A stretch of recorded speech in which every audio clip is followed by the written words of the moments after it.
Lors de l'audience du lundi 3 août du procès de l'ex-DGSN Abdelghany Hamel, ce dernier avait dévoilé des détails surprenants sur l'affaire du baron de drogue Ahmed Zandjabil, et l'implication de plusieurs hauts responsables de l'époque. Parmi les responsables cités par l'ancien DGSN, l'ancien chef d'état-major du commandement de la gendarmerie pour la 2e région militaire, le colonel à la retraite Alal Tefour. En effet, Hamel l'a accusé de faire partie du cartel de la drogue d'Oran, dirigé par Ahmed Zandjabil. Niant toute implication dans cette affaire, le colonel Tifour indique, dans des déclarations rapportées par le quotidien et El Watan, que l'affaire Zandjabil a déjà connu son issue en 2001 par devant les tribunaux. Selon lui, Hamel et ses pairs sont impliqués dans l'affaire. Le colonel affirme qu'Hamel avait construit une villa entièrement financée par un magnat de la drogue.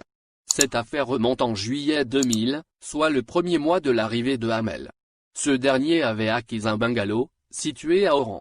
Après sa démolition, une somptueuse villa a été érigée en lieu et place et entièrement financée par un magnat de la drogue, repris de justice notoirement connu sur la place d'Oran et de Magnia et qui faisait l'objet de plusieurs mandats d'arrêt. Il était régulièrement reçu au domicile et au bureau du prévenu Hamel Abdelghany, a déclaré le colonel Tifour. Et d'ajouter, ce qui est certain, c'est que la famille du prévenu Hamel n'y a jamais mis les pieds jusqu'à ce qu'il l'ait vendu. Pour argumenter ces accusations, Tifour cite 2 affaires de drogue en lien avec Hamel. Ces affaires, selon lui, ont fait l'objet d'un rapport transmis par mes soins au général-major Bousteya, qui l'a classé sans suite.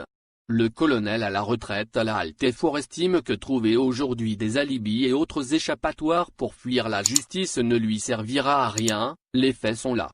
Il doit justifier la source et la provenance de cette immense fortune mal acquise.